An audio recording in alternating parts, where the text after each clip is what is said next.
Michael, today's host. To introduce her, Dr. Hamilton is an interventional radiologist, leader, and the author of the book, Save Lives, Enjoy Your Own, Finding Your Place in Medicine. She serves as the Chief of Interventional Radiology at Desert Regional Medical Center in Palm Springs, California, as well as she is the founder of the Tired Superheroine platform, editor of IR Quarterly, and former chair of the Society of Interventional Radiology's Women in IR section. Before we begin, we have a few reminders for everyone. We encourage you to turn on your cameras if you're able to. This session will be recorded and uploaded to our YouTube channel. And at the very end, there will be a Q&A, so you can type in your questions in the chat anytime, or you can unmute during the Q&A session, and we'll cover your questions then. But with that said, Dr. Hamilton, feel free to take it away. Thank you for that kind introduction, and I'm so happy to be here with you today. I've been slowing down on doing these talks. Hopefully nobody will interrupt us. I'm still at work and I just ran out of a case. So thank you for bearing with me with the late start.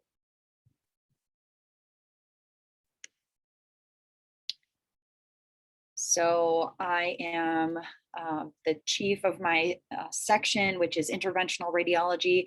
And for many years, interventional radiology is shortened to IR. IR fell under the umbrella of radiology, but now it's actually its own specialty. So it became a primary specialty along with medicine and surgery and all the other, OBGYN. So it's its own specialty now. So just FYI, that happened like 2014, somewhere around there. Here's my contact if you want to follow me on Instagram. I'm at Tired Superheroine, or I'm also on Twitter at tsuperheroine. And I have a blog called tiredsuperheroine.com, which is where I blog about what it's like to be a woman in a male-dominated field of medicine. And it's got its own unique challenges, and it's also wonderful. So you can get my take there. Tiredsuperheroine.com is my blog. So this is me at work. This is kind of what an interventional suite looks like. So it kind of looks like an operating room atmosphere. And that's how I describe it to our patients. So you can see this happens to be a Philips machine, and there's a panel over the patient that's called an image intensifier. So they actually have an X-ray beam coming from below the bed that the patient's laying on in front of me. And then on a big screen, like a big screen TV, I have basically the X-ray image of the patient's body as I'm working. So interventional radiology is a really cool, exciting field. Basically, we're driving through the body under X-ray, and there's a lot of things that we can do that way. So this is just another image where you can see I'm in a sterile gown. I have some leaded glasses, special leaded glasses, which I just tore off, but this is, they protect my eyes from getting cataracts. You can see behind me, there's a little ultrasound machine, and that big screen TV I talked about is behind me in this picture. And the other person in the picture is an interventional technologist. So we work very closely. It's a team sport. We work with nurses and techs in interventional radiology to make these procedures happen. So we have a nurse monitoring the patient during the procedure. We don't necessarily have an anesthesiologist with us. We're doing these procedures with the patients actually awake on the table. So it's really cool because patients some are too sick for anesthesia, like their heart might not pump well, or there might be some other reason they just can't get anesthesia. And we can actually work on patients sometimes who are too sick to go to the operating room for that reason. So we do things in a minimally invasive fashion. So has anyone here, maybe raise your hand? Let me know if anybody raises their hand, who knows what an interventional radiologist does, apart from what I just told you there.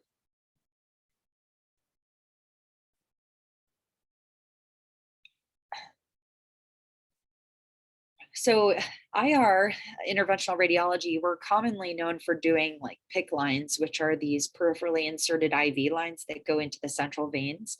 And those can help patients get antibiotics and things, but that's kind of like the most foundational, like basic kind of venous access procedure. But we also do all kinds of venous access, like for dialysis, for chemotherapy. So we put chemotherapy ports on the chest wall for patients with cancer. So it's like a surgical procedure where we actually use an incision to do that. I can work with arterial pathology. So if there are blood vessels which are shut down, like sometimes we have patients who don't have enough blood flow to their feet and they get ulcers from that, then I can do a procedure called an arteriogram to look at the vessels and diagnose where they have an area of narrowing or disease. And then we can work on that using balloons over a wire or stents or both. And so we can open up blood vessels that are closed down inappropriately. And we can also work on blood vessels which are bleeding. So that's another major thing that I mentioned here at the bottom of this list. If anybody were to ask me what I specialize in IR, actually, because I work at a trauma center, I tend to do a lot of trauma cases. So I'll show a couple examples of that here. And feel free to stop me if you have any questions along the way, okay? Yeah, I'll definitely let you know if there's any questions in the chat. We actually did have someone who was guessing stents as being relevant to IR, so it seems like they got that right on. Yeah, awesome. So what we do is, it's kind of aligned with what vascular surgeons do and, what a lot of other specialists are doing. They're doing more and more image guided therapies, but we get to do the most. So it's pretty awesome. So this is an example of a trauma case, and this actually seasonal appropriate. This was like on Thanksgiving Eve, this young lady stabbed herself adjacent to her sternum here. And so you can see she has this big blood collection. So this is the front of the patient. Can you see my arrow? And this is her spine. So Yeah, we're slicing the patient this way. And so this is through her great vessels like the aorta and the pulmonary artery. And this is a slice a little bit lower down where you can see the heart. So she didn't get the heart itself, but she got a blood vessel right here. You can see this little faint dot. That's the internal mammary artery. And we have one running down each side of our sternum. And she dinged the one on the left side when she hit it with the knife. So this is called an anterior mediastinal hematoma. So she has a blood collection in front of her heart. And so the trauma surgeon came to me and asked if I could help with this. So this is actually our specialty. So we go into the blood vessels, and I was able to select this blood vessel from her groin. So I'll show you that next.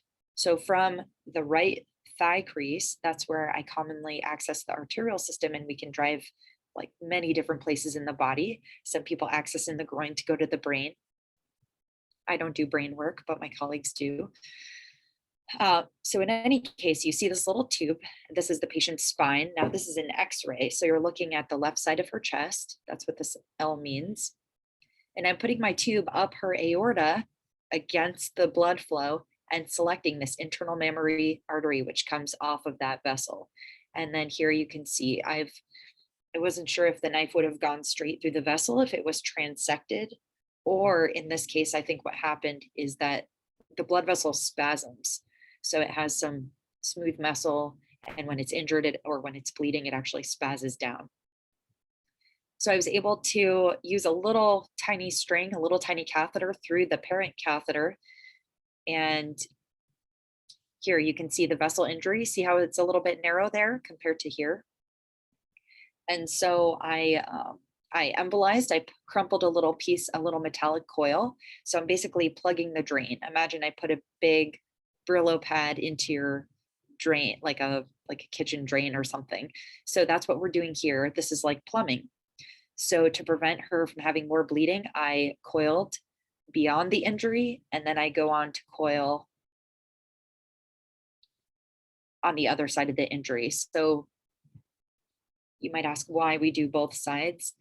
This has to do with anatomy. So in our vascular bed here, we actually have a blood vessel called the inferior epigastric artery, which comes down from the groin area and comes up to meet this artery. So if I only coiled above the injury where the blood was flowing down, then she could potentially still have bleeding from the vessel that's coming from below. So that's a little TLDR anatomy lesson. Okay. Here's another trauma patient. This gentleman fell from a ladder. He was cleaning out his gutters, and you can see some of his vital signs there, but this is another CAT scan where this is called an axial slice. So this is an image where we're looking at a cross section of his body like this, or slicing the body, but this is all the way at the level of the pelvis. So you can see here, he has some pelvic fractures. Some are outside the image, the field of view. And this is a pelvic hematoma. So this is a blood collection, and this bright stuff is actually contrast. You can see contrast in the blood vessels. It's leaking out into the hematoma. So this signifies he is actively bleeding on the CAT scan. And his blood pressure is too low. A normal blood pressure is like 120 over 80. His is 86 over 56. And yeah, so I did a pelvic arteriogram. So I'm studying his pelvic blood vessels to find this bleeding vessel so we can close it down. So this is an example of somebody who's had high blood pressure for a long time. It looks like the blood vessels are skewed off to the one side. So if we did this in a young, healthy person, they would be more like this. But because he's had high blood pressure, the blood vessels become, we call it tortuous. And you're seeing that here. And so my access site here is in the groin. You can see my catheter coming up. And so this is below the belly button where this big blood vessel, the aorta, splits to supply each side of the pelvis and each of the legs. And as this is a later phase in the angiogram, so this is initially, we squirt the contrast, this is what it looks like. A second or two later, this is what it looks like. And this helps you see there's this little blush forming. You could see it here in the initial phase, and here, this blush is getting bigger. That's where he's actively bleeding. And so I negotiated my little tube, my catheter, over a wire across this bifurcation of the aorta down to the bleeding vessel, which is coming off here. And then I put my little coils there to stop the bleeding. And so he did well. This is what it looks like after I plug that vessel with some little microcoils. So these just kind of crumple up in there. They stay in the patient for life. They're non-allergenic. And basically we save this person a surgery. So it's pretty cool. Here is another, this is an example of an iatrogenic injury, which means that it's an injury that was actually caused by medical treatment. It's called an iatrogenic injury. So this patient came in with a motorcycle crash, which is MCC, that's what that stands for. And the chest tube, the surgeons placed this at the bedside. And so they saw a little lung collapse and they said, let's put in a chest tube. But instead, here, let me close my door. Okay. Sorry for the background noise. The staff is starting to leave for the day. So somebody accidentally put the tube into the liver. So that's a problem because the liver has a lot of blood vessels. So putting our heads together, the surgeons and I discussed this scenario. And what we did is we brought the gentleman down to my area. And here you can see I put a catheter in his liver artery, the hepatic artery, again, from the right groin. You can see he's got a surgical staple line. They had done some exploratory laparotomy as well. So here's my catheter going into that liver artery, and you can see the chest tube here going across the liver. And I didn't see any evidence of arterial injury. So again, we carried this out and we saw, blood vessel injuries in the liver. It could be arterial, it could be the portal vein, which supplies 2/3 of the liver's blood supply. So we were worried about both. But at least I figured if I had my catheter up here in the liver artery, that if there was an arterial injury, I'd be prepared to treat it right away. So then the surgeons, after I did this angiogram, they pulled out the chest tube. And then we repeated the angio and it looked good.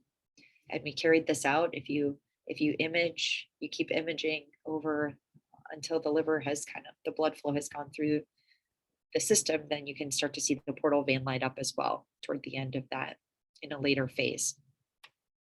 So I hope that's making sense, but that's an example of how the surgeons and we work really closely together. And, things actually happen when we're trying to do medical treatments. Sometimes we can actually have complications like this, where the chest tube completely ends up in the wrong place. So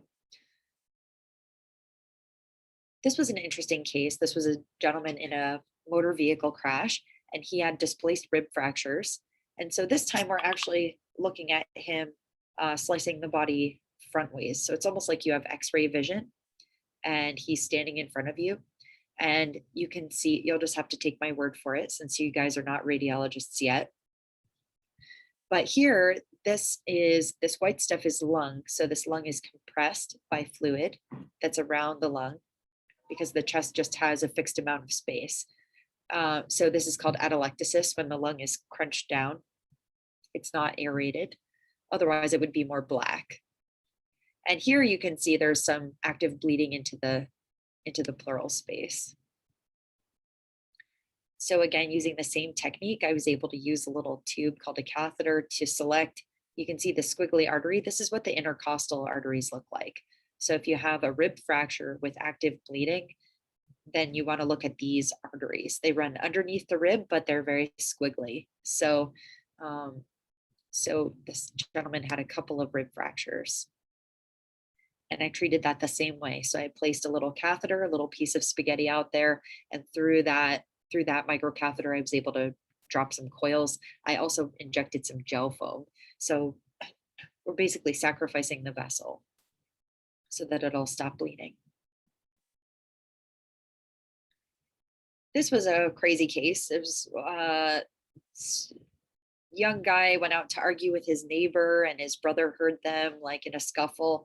This gentleman got shot in the scrotum.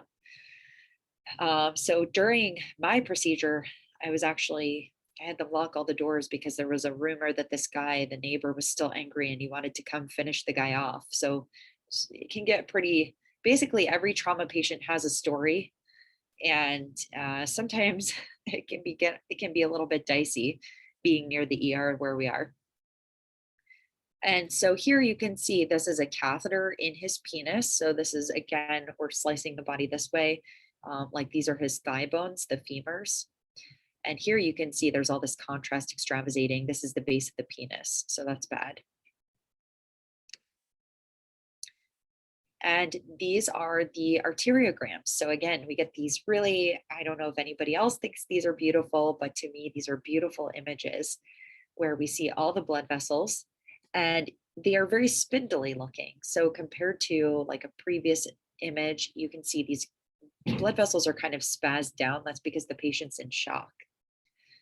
Because he's been bleeding, the surgeons couldn't control the bleeding, even in the operating room. So they asked me to do this procedure, which is called an embolization. So here you can see this little ghost here of this is a retained bullet fragment. So it's overlying the blood vessel, but just so you know what that is. And this is earlier in the phase of the angiogram, and this is later. You can see there's this abnormal blush there into his enlarged scrotum, which you see here. And that I treated that with gel foam embolization. So usually not ideal to embolize the base of the penis. It can cause problems like potentially erectile dysfunction, but of course, life over limb. So here, in this case, the patient is bleeding. We put some gel foam in the arteries. And this is a similar thing on the other side. You can see that there's just active bleeding into his scrotum from the right side.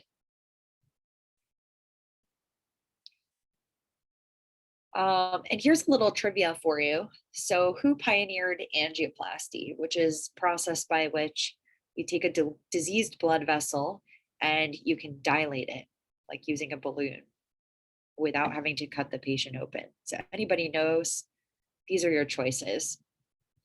So let's see in the chat if anybody can guess. Who pioneered angioplasty? Was it vascular surgeons, cardiologists, interventional radiologists, or urologists? You have one guess for vascular surgeons. Okay. They're just eating right out of my hands here. And if anyone wants to unmute, they definitely can. Oh yeah, shout it out. Either way works, chat or just unmute, either way. Jennifer, thank you for being brave. And a lot of people think that. A lot of people think cardiologists invented it, but it was an interventional radiologist. And let's see if I included a picture of him here. Yes, okay. So this crazy looking guy, he is the father of interventional radiology. His name is Charles Dotter, Dotter. And these are actual images in the 60s of the first angioplasty. So this woman was refusing surgery for her, she had a severely gangrenous foot. And Charles Dotter, on a stage in front of, I think it was hundreds of people, performed the first angioplasty. And he actually, over a wire, he just did basically like serial dilators. Now we actually have these balloons that we can place in. They have a low profile, and then we put them right where we want them and we inflate them. But the first one, it was actually done, he was kind of like just dilating it with these serial dilators that had like a cone shape. So super interesting, I think.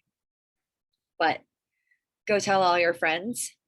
So basically, interventional radiologists have pioneered a lot of the treatments that other specialties have subsequently taken on and adopted, but it's a very innovative field. So it attracts very innovative people who are interested in like new technologies and things like that. And then let's see, while I see this question here, what is my favorite part of IR? Probably, I don't know, I have an interesting relationship with trauma because it's it might wake you up in the middle of the night, but you also have a chance to save a life. So to me, there's nothing better than that. It's kind of like I can go in half asleep now because I've done so many pelvic arteriograms, and these are vessels that are too small for the surgeons to see. They may never find that blood vessel, and the pelvis is like a bowl, so they can't get in there. So really, it's like where the surgeon's expertise and ability ends, mine begins, and we're so complementary. So I think, trauma is incredible. I also really like doing cancer treatments. Like earlier today, I got to freeze a kidney tumor, which is called a cryoablation. So those are a couple of my favorites. I also like doing like Dotter's first case. I like to do lower extremity revascularization, which is just like some vascular surgeons know how to do these endovascular techniques. Some are better than others, but basically, like as interventional radiologists, this is what we do all day, every day. We are working in the blood vessels. All right, I have a couple more trauma cases for you guys and gals, and then we can just open it up for questions, and we don't need to stay late because you probably have some studying to do. So this was a 51-year-old man who he was racing his car at like 70 miles an hour and fell asleep at the wheel. So I don't know, just don't do drugs. But you can see, so this is at the level of the liver and spleen. And, with some practice as a radiologist or as someone, one of you becomes, a trauma surgeon, you'll learn to kind of interpret these as well. But this is the spleen here. And you can see that parts of it are enhancing. There's contrast in this scan. So through the IV, the patient got contrast. And most of the organ is enhancing normally, but here's this kind of like raggedy area. So the patient actually had blunt trauma to the side of his abdomen. And that can happen from the ribs or just blunt force. And so he had a splenic fracture, and this is perisplenic free fluid. And he actually had this little dot. It looked like a little dot of extravasation there. But he was actually unstable, so just from this little injury.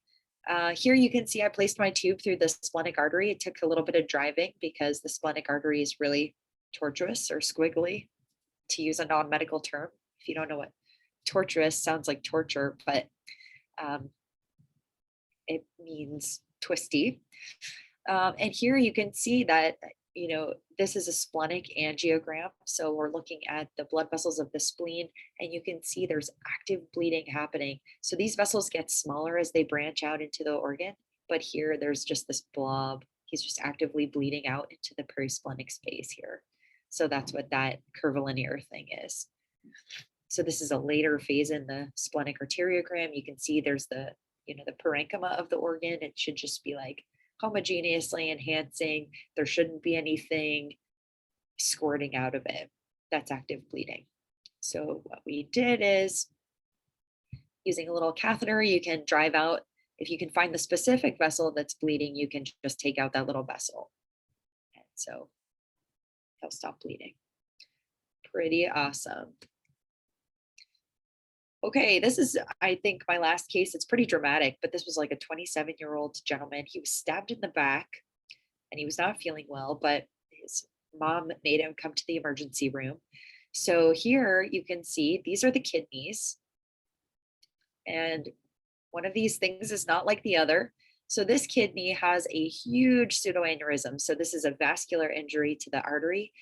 This is a blown out artery from the stab wound. And you can see all this stuff pushing the kidney forward toward the front of the patient. That's hematoma. So this is a very bad injury. He would have died if he stayed home. And you can see these are coronal reformatted images. So again, we're looking like Superman with X-ray vision into the patient. This is a little bit closer to the front of his body. This is a little bit more posterior or closer to the site of the stab wound. So you can see that vascular injury. This is just his stomach full of like, fluids or whatever, his McDonald's meal. And you can see there are 2 blood vessels coming off. So we can have duplicated kidney arteries or renal arteries. But this is a nice demonstration of that. And because this injury was closer to the upper pole of the kidney, I thought, as I planned the procedure, I was looking at the CAT scan and I thought he was probably going to have an injury coming off this upper pole renal artery. And so that did turn out to be the case. So here you can see, this is my catheter. It's got a little, looks like a shepherd's hook, shepherd's crook. Is that what it's called? So it's a reverse curve catheter. So we have different catheter shapes to select different vessels. So just depending what we need or, on the patient's anatomy. And with that you need for a certain job. But this is just an example of, it's called a reverse curve catheter. And this is a very interesting renal arteriogram. It shows that there's a huge pseudoaneurysm. Again, as this kidney artery branches out, the branches should be getting smaller, like this down here. And instead you have this huge balloon here. If that bursts, if that bubble bursts, the patient, he would exsanguinate. So basically, and there's early filling of the kidney vein, which this is getting a little bit advanced, but there's an arteriovenous fistula. So the arteries and the veins should not directly communicate. Normally there's parenchyma in between. So this is a problem. If you were to leave this alone and say he didn't bleed to death, then he could actually have heart failure from this communication. So if you let it go long enough, that could be a problem. So here, so we had to sacrifice the blood vessel. There's nothing you can do about this. Either the kidney is going to go with the surgeon into the operating room and the whole kidney is going to come out, or we can sacrifice a couple of the blood vessels and save the rest of the kidney. So that's what we were able to do. So you can see my little coils crumpled into these arteries, and then we no longer have filling of that pseudoaneurysm, but we still had early filling of the vein. So I actually had to go back and coil an additional communication here. Sorry, I'm a little bit stuffy from a daycare illness. So sacrificed a couple of the kidney vessels, but this young man gets to keep the rest of his kidney. So all's well that ends well. And this is just an example. You can see this beaded appearance that the vessel is undergoing spasm. So that can just happen when you're working in there with a wire or when you inject contrast. A couple of slides about my blog. So I started my blog to demystify what it was like to be a woman in a male-dominated field, because there are only like 8 to 9% female representation in interventional radiology, depending on the area of the country. And I just felt the need to demystify it for other people, because I think a lot of people, they might think, oh, that's really cool, but I can't do that. And one example of that was, this was a popular article I wrote about how I was squeamish as a medical student, or even in medical school, or even before medical school.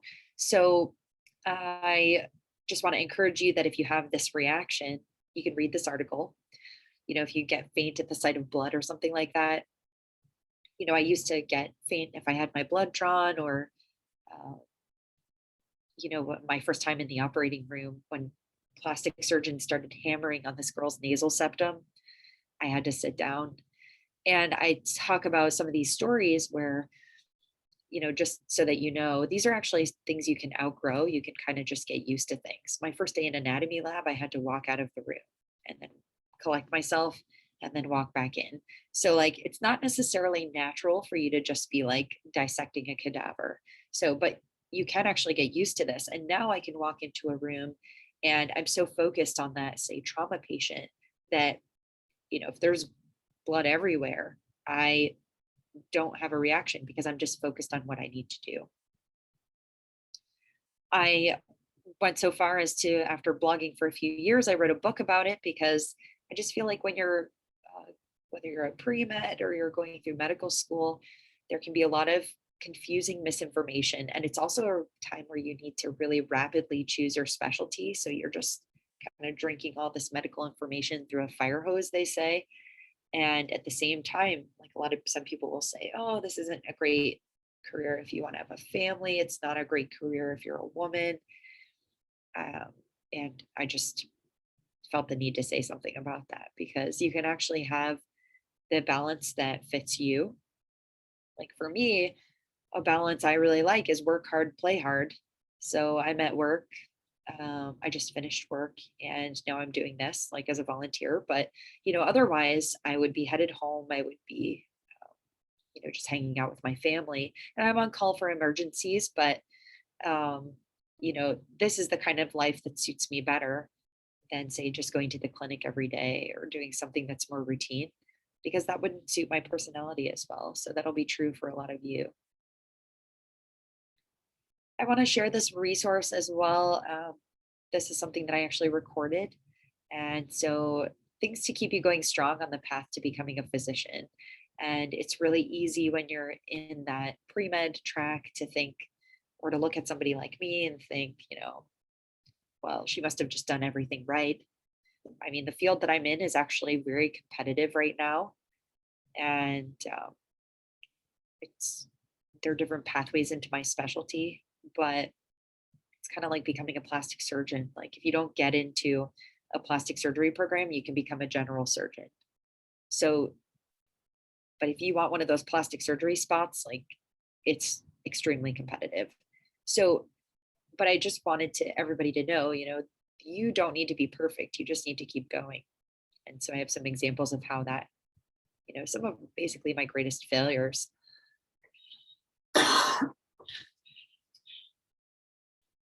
So you can get that on my blog if you scroll down toward the bottom, and then you can click on that button and put in your email address and you'll get the link to the audio so you can hear what I have to say about that. So we have plenty of time for Q&A, but thank you so much for having me. I hope those cases were interesting. I hope it wasn't too much of an information overload. Again, my Instagram is here and lots of free resources, lots of information on my blog. Definitely. So that was a great great presentation. We love to hear the cases, and it's interesting to see how IR allows for a field that opens up to creative solutions. Really, every field has its own adjustments that you have to make. It's not all to the textbook, but we've definitely seen how that's really showcased with IR. So we do have a few questions. The first being, were you interested in radiology before medical school? No, I didn't even know what radiology was before med school. So you're all ahead of the game just by knowing that it exists. But it was during second year we had, so if you all are familiar, I can just describe basically most medical schools, you're doing book learning for 2 years. So you have a super concentrated period where you're going from biochemistry to pathophysiology, anatomy, microbiology, pharmacology, you're learning all these things. And you do not see, for the most part, you don't really see a patient for those 2 years. So it was really lucky, actually, that before I even started my clinical rotations of third and fourth year, I was introduced to radiology during my pathophysiology class. So a radiologist came to speak to us about how to read a chest x-ray. And on a 2-view chest x-ray, based on which heart border is obliterated, or if you lose the diaphragm, you can tell what lobe a pneumonia is in. And I just thought that was so cool. So that's where I got sucked in to radiology. So I just took it from there and then needed to know more. Sounds good. The next question we have is a little more specific to within the field, overall field of radiology. What interested you in specifically working with trauma treatment? Yeah, it's the location where I got my first job. So I'm still in my first job out of fellowship. I've been here for 7 years, and it's, this is a level 2 trauma center. So there are different designations. We see a lot of trauma from whether it's blunt force injury from the highway, people getting in motor vehicle crashes. We have a lot of recreation around us. So people getting in ATV accidents, people crashing their planes, like we have all kinds of trauma.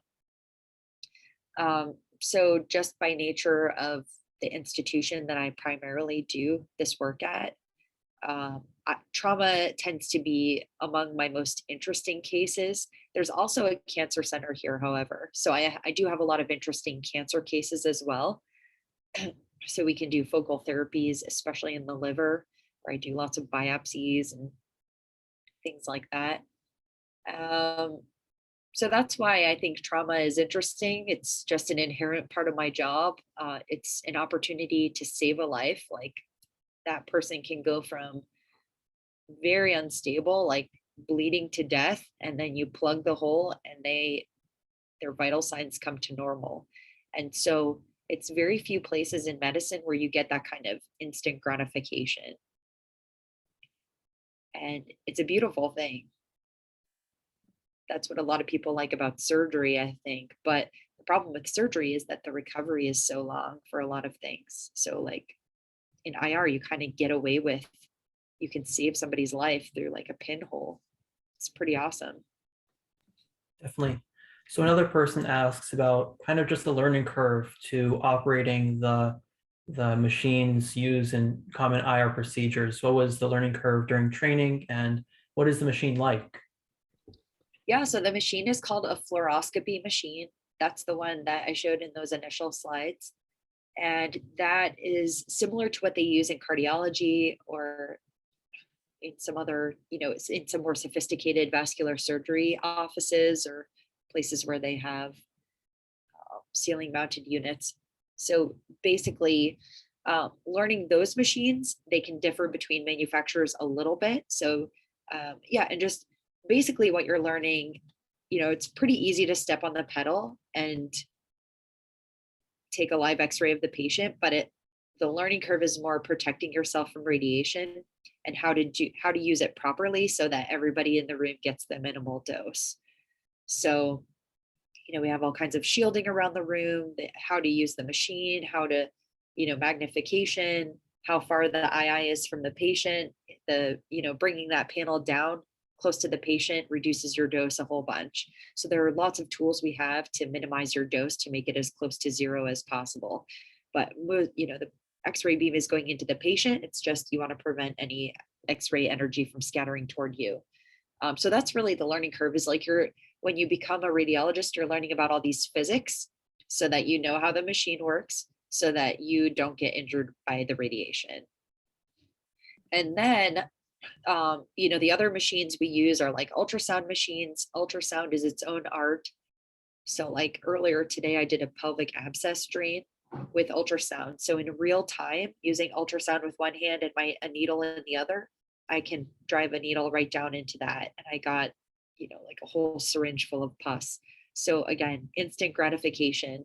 But learning an ultrasound machine, and I have a tech who can help me.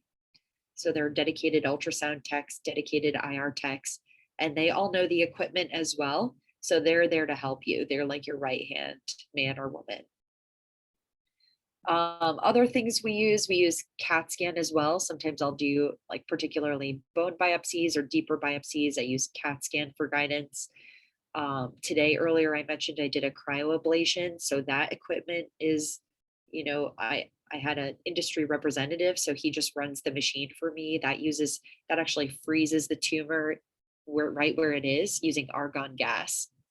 through a probe that I place into the tumor. So awesome. All these tools are like, they're pretty user friendly. It takes, you just learn it during training, you learn it on the job as new things come out, because they're always improving these machines. They're always, or with technology is always improving in medicine. Definitely. And robotic surgery is becoming more prevalent with even other fields like OB/GYN, where they're using that for like hysterectomies, for example. It's becoming more prevalent. And to tag along with that point, how much is robotics involved in IR in general?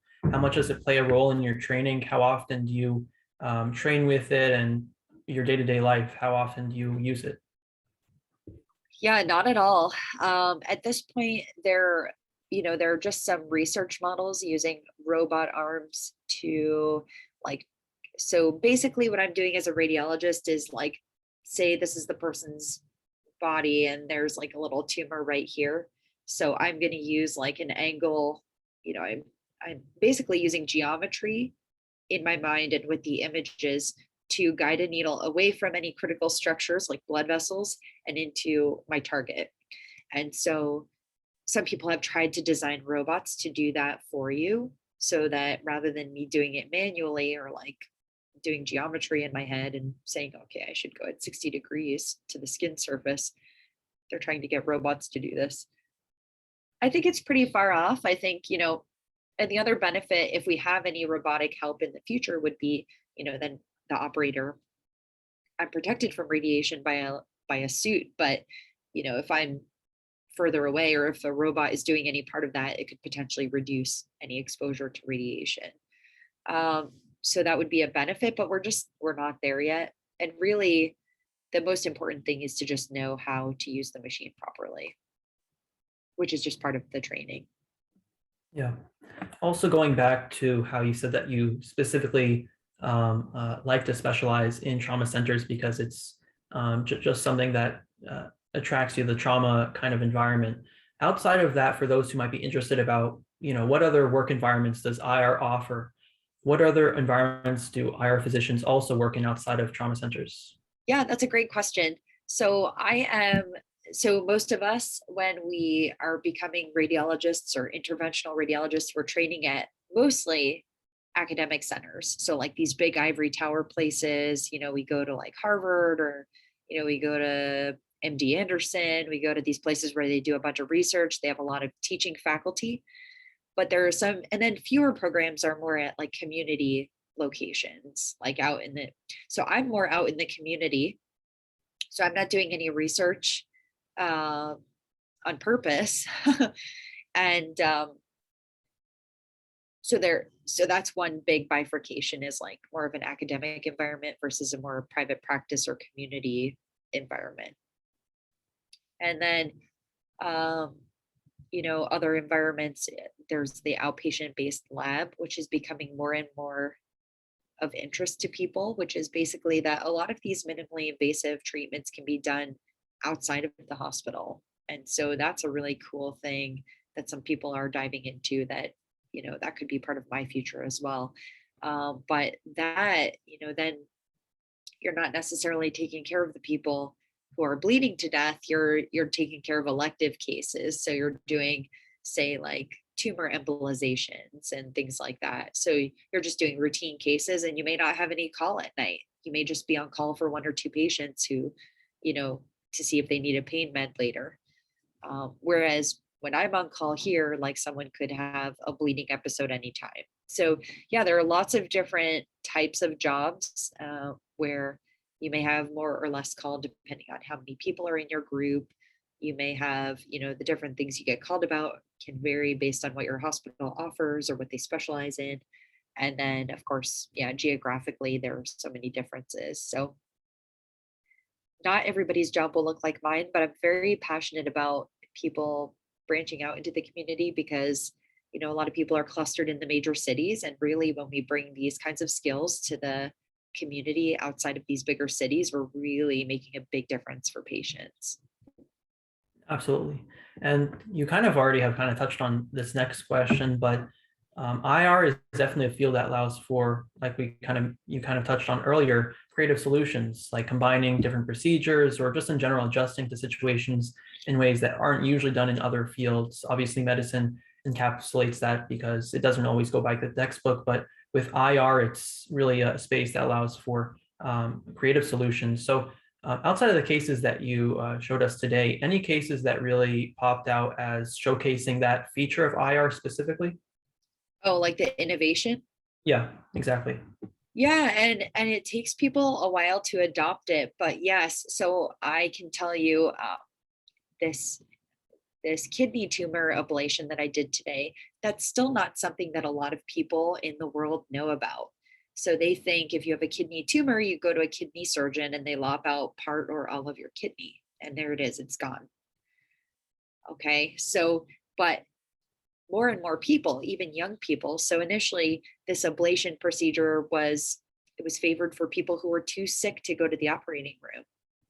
Like you have your 80-year-old person with a 2 centimeter mass. Well, we can just fry it or freeze it by sticking a probe in there. Now you have young people like my age or middle age that are finding this on the internet and they're like, hey, kidney surgeon, did you mention ablation? Because they realize that when we do these minimally invasive treatments, first of all, the recovery is much easier. And second of all, they save a lot more of their kidney because anytime you go under the knife, there's a chance they may not be able to control the bleeding. They may tell you they're going to take out part of the kidney and whoops, well, we had to take out the whole thing. So now you only have one kidney left and it leaves less room for error. So if something happens to the other kidney, these patients, basically the kidney has functional units and the more of them you can save, the more lifespan you can have off dialysis, right? Like if we all live to be 90 or 100, like a bunch of us are going to end up with some degree of kidney failure. So it's really important to save parts of your kidney. And so just because you have a kidney tumor doesn't mean we need to lop out the whole kidney. So, or surgically excise the kidney. So that's something that I would say, we're kind of so much at the leading edge that we need more personal relations. We need more, we need the community to know more about our therapies so that they can actually advocate for themselves and so that more people can get these minimally invasive therapies. So Did as I a answer the point, question? yeah, I definitely think it did. So just as a point to wrap up today's session, are there any last words you have to any pre-meds, pre-health students who might have specifically been inspired now to continue on or look into IR or in general just medicine? Any last words of advice for them? Yeah, my advice is to try to be open-minded. And I went to med school thinking I would be a dermatologist, and I pretty much do the opposite. So it's a really wild ride. It is hard work. That's very obvious to all of you, but it's so rewarding. And so I really hope that if you have, I wrote that book for medical students and pre-meds, and I hope that you all, get yourself a copy of that book. It's called Save Lives, Enjoy Your Own. That's become my motto, because when I was going through training, a lot of people make it sound like if you can save lives and sacrifice your own, but that's not the case. So my number one piece of advice is don't settle and try to stay open-minded so you can find the right career for you. Absolutely. So I think that wraps up on today's session. It was so amazing to have you today, Dr. Hamilton. Thank you so much for taking some time to join us today. For our audience, to receive a certificate for this session, you must pass the quiz on our website, which is now uploaded. And be sure to join us for our next virtual shouting session with Dr. Mizzle on November 10th at 7 p.m. Central. Once again, thank you, Dr. Hamilton, for joining us today, and we really appreciate it. Yeah, thank you so much. Best of luck to all of you. Definitely. For speaking for us, Dr. Hamilton. You're so welcome. All right, have a good night.